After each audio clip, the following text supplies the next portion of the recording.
Friends, John Donne's Death Be Not Proud is one of his most famous holy sonnets, also known as Sonnet X. It is a metaphysical poem that personifies death and argues that it is not as powerful as it appears. Now, for students who are preparing at the last minute during the 11th hour, I'm just going to walk you through the summary and meaning. John Donne challenges the power of death by treating it as a person and belittling it. The poem follows a defiant and confident tone, asserting that death is neither mighty nor terrifying. Instead, Donne argues that death is merely a form of sleep that leads to eternal life and therefore it should not be feared. If we talk about the key themes of this poem, first one is the powerlessness of death. So, death does not truly kill, rather, it provides rest and peace. It is dependent on external factors like war, sickness, and human action. If we talk about the second theme, it's all about the Christian belief in eternal life. Donne, being a religious poet, asserts that death is temporary because after death, the soul attains eternal life. Third theme here is death as a slave, not as a master. Donne mocks death, calling it a mere slave to external forces like fate, kings, and poison. He suggests that drugs, which is also referred to as poppy or charms in the poem, can induce sleep just as well as death, implying that death is nothing special. Fourth theme is final triumph over death. The last line is the most powerful. It goes something like death. Let's go through the actual poem, and if you see this line here, it says, "Death, thou shalt die." It symbolizes resurrection and Christian idea that after Judgment Day, death itself will cease to exist. So there are four key themes as we discussed. One is powerlessness of death. Second one is Christian belief in eternal life. Third one is death as a slave, not as a master. And fourth one is final triumph over death. If we talk about the poetic devices and structure, first poetic device, as you can already imagine, is personification. Because death is given human traits. For example, being proud, overthrowing people, etc. Second poetic device is paradox. The idea that death will die is a contradiction but reinforces Donne's belief in immortality. Third poetic device is metaphor. Death is compared to rest and sleep, making it seem harmless. Fourth section, I should say, is the rhyming scheme, and in here the poem follows a Petrarchan sonnet form, which is ABBAA, BBA, CDC, DDD. And this form gives it a rhythmic flow. Once again, it is ABB, AABB, ACDC, and triple D. So, those of you who are preparing at the last minute, this particular poem is a philosophical and theological argument. It's not just a poem. It gives hope, courage, and reassurance that death is not the end, but a gateway to eternity. The defiant tone makes it one of the most powerful meditations on mortality in English literature. Now, those of you who want to stay back with me, and those of you who want to take a deep dive and understand each line, who want to really perform a post-mortem of what the poet is thinking, stay with me and let's get started with the first line. The poet has written, "Death be not proud, though some have called thee." Now, friends, from the very beginning, Donne directly personifies death and speaks to it as if it were a conscious, sentient being. And by addressing death as thee, he imbues it with an identity, yet immediately challenges its supposed greatness. The phrase, be not proud, is not just a suggestion, but a command, a defiant assertion that death's reputation as powerful or formidable is misplaced. What's fascinating about this opening line is that Donne does not express fear. Rather, he criticizes death as though it were an arrogant ruler whose power is nothing more than an illusion. He acknowledges that some, meaning people at large, have attributed greatness to death, but he himself rejects that notion outright. There is also a rhetorical strategy at play here. By setting death up as something that others fear, but which he will now dismantle, Donne creates a dramatic tension that pulls the reader into confrontation unlike any other battle of words against the ultimate force of nature. Let's move on to the next line, that is, mighty and dreadful, for thou art not so. It's this particular line right here, and let's understand the meaning here. Donne expands on the perception of death as both powerful, which is mighty, and terrifying, which is dreadful. Yet he refutes it in the same breath with a stunning reversal. For thou art not so. Now, this is a classic literary feint in which the poet momentarily acknowledges a common belief only to immediately subvert it. In a way, he uses death's own reputation against itself. So, if death is so mighty and dreadful, why must Donne argue against it? This is the paradox at the heart of the poem. Death only has a power over those who believe in its power. Now, friends, this simple yet profound contradiction introduces us to one of Donne's main themes, which is perception versus reality. Death is feared only because it is misunderstood. What people think of as an absolute end, Donne suggests that it is merely a transition, a theme that will unfold as the poem progresses. Let's move on to line number 3.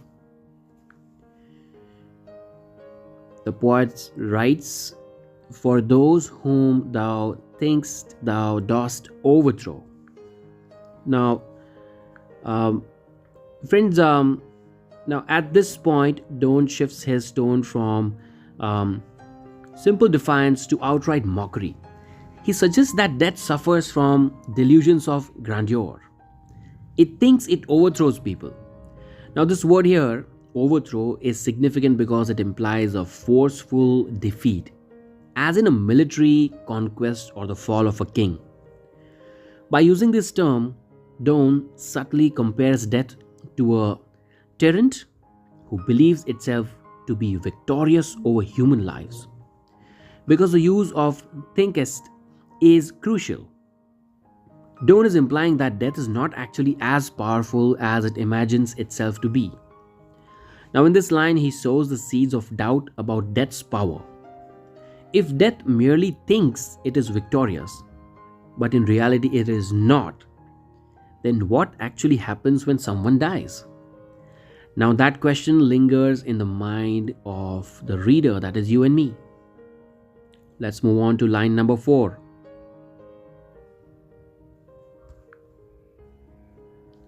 Line number 4 says, die not, poor death, nor yet canst thou kill me.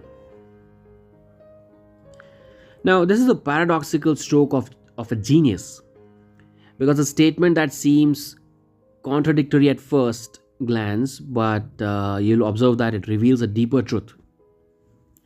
Donne claims that death itself does not die, a notion that turns logic on its head. How can something that is literally defined by its role in ending life be subject to death?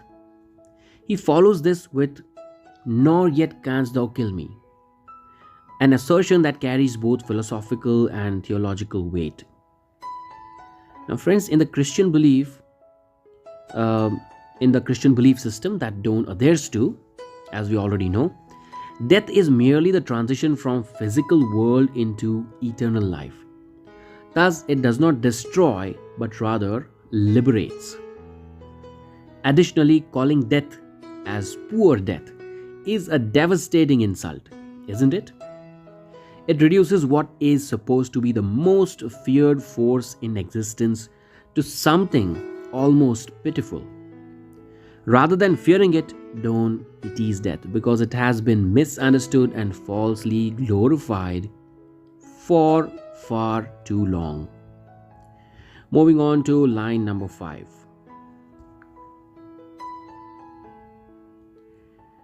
It says, "From rest and sleep, which but thy pictures be." Now, with this line, Donne builds his argument by using an analogy. If we accept that sleep is a miniature version of death, and that sleep is harmless and even pleasant, then why should we fear death? The phrase "thy pictures" suggests that death is a merely larger reflection of what we already experience daily, that is, sleep. If sleep is peaceful and rejuvenating, then death, which is simply a deeper and longer sleep, must even be more so. This idea transforms death from a terrifying specter into something almost gentle. If people do not fear sleeping at night, why should they fear death? Moving on to line number 6.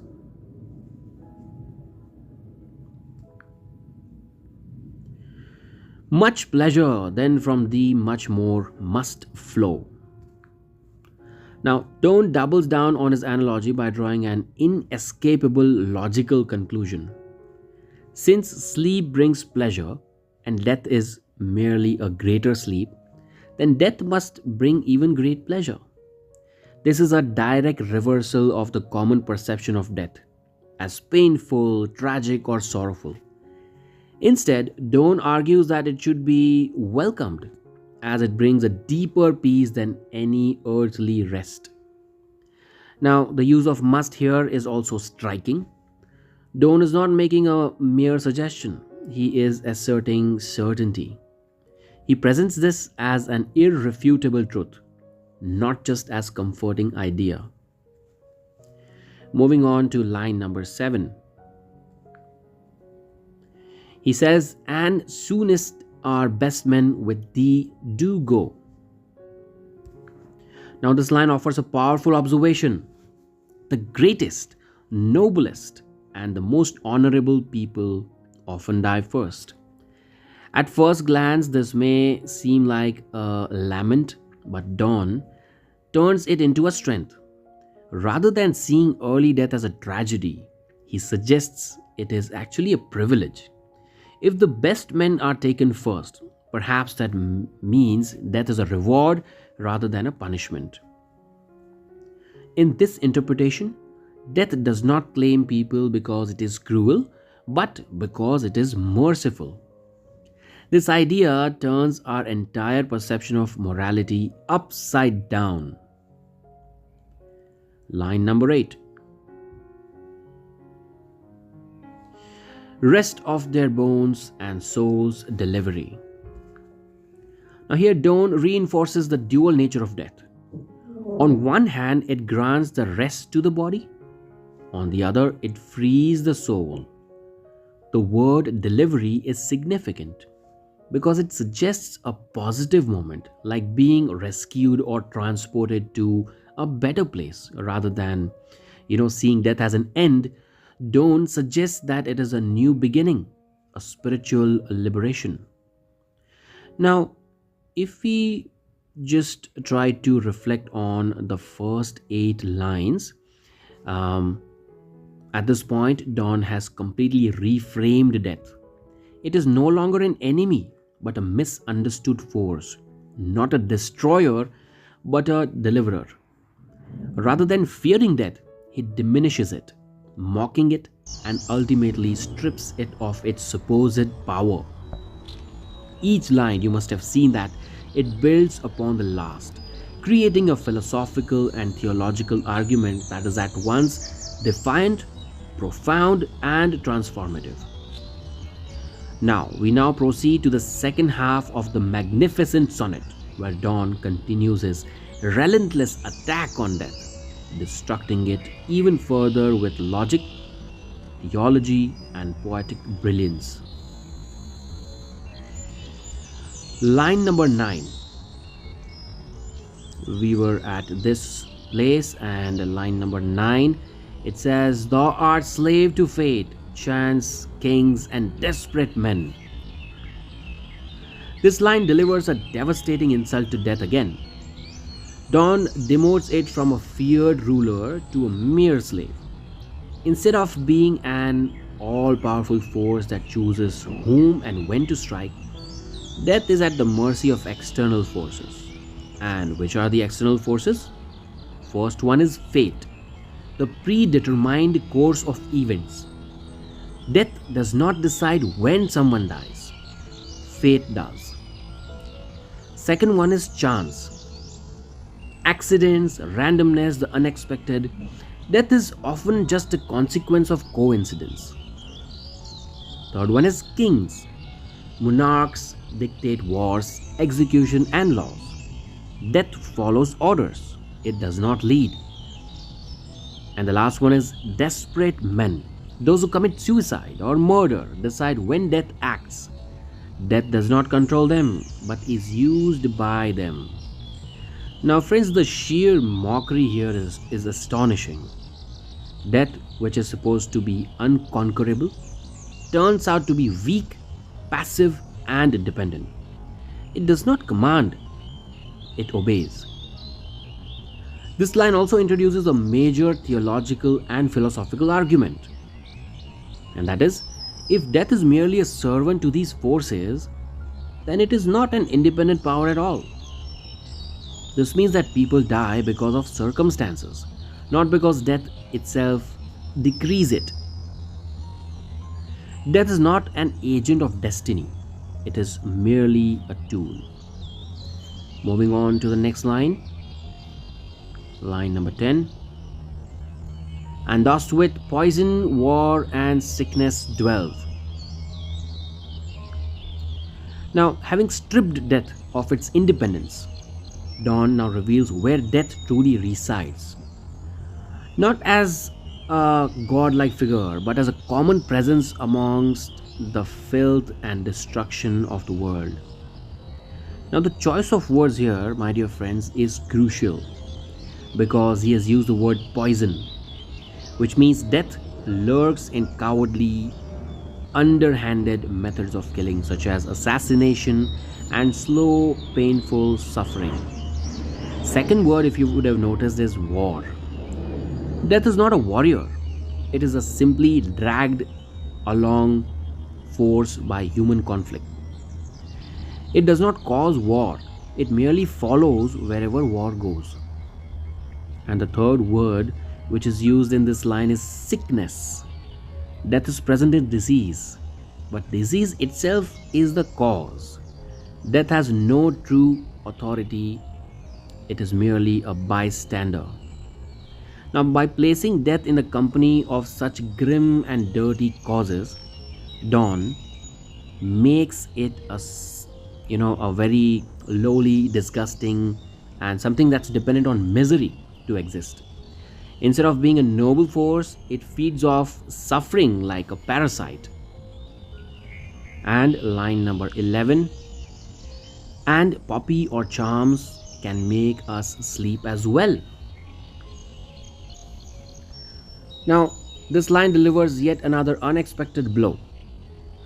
Donne now compares death to something that is easily replaceable, a drug or a magic spell. Now here, poppy, if you are if you are watching English movies or series, you would have noticed the word poppy. Now, poppy is nothing but opium. It is a substance that can induce deep sleep. And charms, the word charms refer to magic. Now, this is a very common word. If you would have come across hypnosis or hypnotic techniques, here charms is referring to the same. Now, this is believed to cause unconsciousness. So, the point here is there is a comparison done. This comparison is humiliation for death. If simple drugs or spells can produce the same effect as death, then what is so special about it? If sleep, a temporary and harmless state, can be induced by opium, then death is merely an extended version of that, not something to be feared. This is also a challenge. This challenges the idea of death as power over consciousness. If human beings can already control their own state of awareness with drugs or sleep, why should death be terrifying? It is nothing but a deeper form of unconsciousness, um, no different from sleep induced by natural means. Moving on to line number 12, and here it says, and better than thy stroke, why swellst thou then? Here he lands another insult. Drugs and magic do a better job at putting people to sleep than death does. Now, this is a pure humiliation. Death, which is supposed to be the ultimate force, is being outperformed by simple herbs. The phrase, why swellst thou then, means, why are you so full of yourself? Donne directly taunts death for its arrogance, asking why it still is acting so proud when in reality it is nothing special. This is a final destruction of death's ego. At the start of the poem, death seemed mighty and dreadful, but now it has been reduced to insignificance. Moving on to line number 13, the poet writes, one short sleep past, we wake eternally. Now, this is where Donne completely defeats death. He argues that death is not the end, it is merely a brief sleep before eternal awakening. This is deeply religious statement referring to Christian resurrection and eternal life. In Christian theology, if you would have read, after death, the soul does not remain dead but awakens into eternal life with God. Thus, death is not the final victor, life is. There is also a philosophical brilliance here. Couple of points to think about. First one is, if death is like sleep, then what happens after we sleep? And the answer is, we wake up. Second question is, if death is temporary, then what is permanent? The answer is eternal life. Now, this line directly contradicts the common fear that death is permanent and absolute. Instead, Donne paints it as a doorway, not a destruction. This is a revolutionary thinking. Donne is not just defying death, he is erasing its very concept. And we have reached the last line, which is, and death shall be no more. Death, thou shalt die. This is the most powerful and paradoxical conclusion imaginable. After building his argument piece by piece, Donne ends with the ultimate reversal. Death itself will die. This is a direct reference to the Christian eschatology, which states that at the end of time, when God restores the world, death will be destroyed forever. So if you are Christian and if you have read through the Bible, there is a Revelation 21:4 which says, there shall be no more death. Now this particular line is deeply ironic. How can death, which is supposed to end all the things itself, come to an end? The answer lies in Donne's theological view. Death is not an eternal force, it is a temporary illusion. Now this final line, this final declaration that the poet has made is both triumphant and chilling.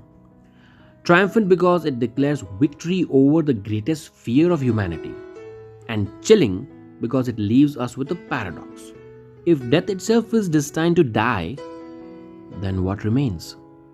The answer is life, and life that is eternal and unending. So, friends, I hope you understood this sonnet and its lines in depth. This is a masterpiece of defiance, philosophy, and religious faith. John Donne does not just argue that death is weak, he obliterates its very concept. He mocks it, calling it poor death. He humiliates it, comparing it to mere sleep. He exposes its weakness, saying it is just a slave, not a ruler.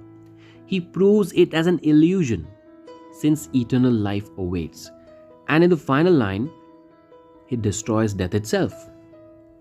So, this poem is not just about overcoming fear of death, it is about redefining existence itself. It is a challenge, a declaration, a victory chant to all at once. With these 14 lines, Donne reshapes the way we think about life, death, and eternity, a feat few poets have ever accomplished.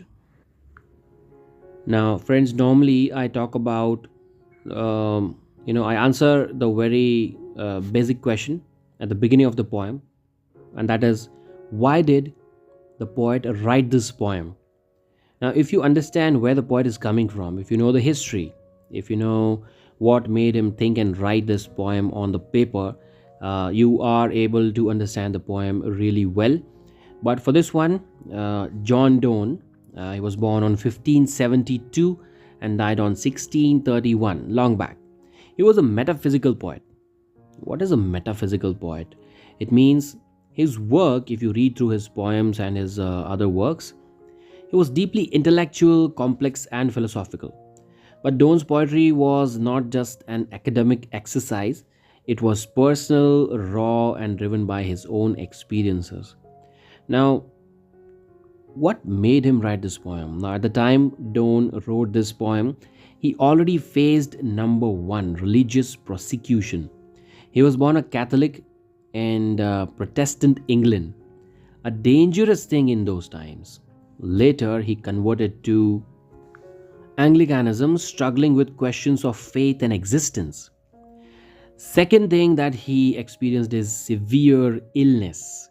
He suffered from plague outbreaks, fevers, and a lot of near-death experiences, making death a real and present concern. And finally, he experienced personal loss. He lost his beloved wife and more after she gave birth to their 12th child, causing him immense grief. This poem then is not just about mocking death for the sake of it, it is Donne's own battle with mortality. He faced death repeatedly and yet he refused to give it power over him. This is what makes the poem so powerful. It is not hypothetical. Donne is staring in the face of death and saying, what does he say?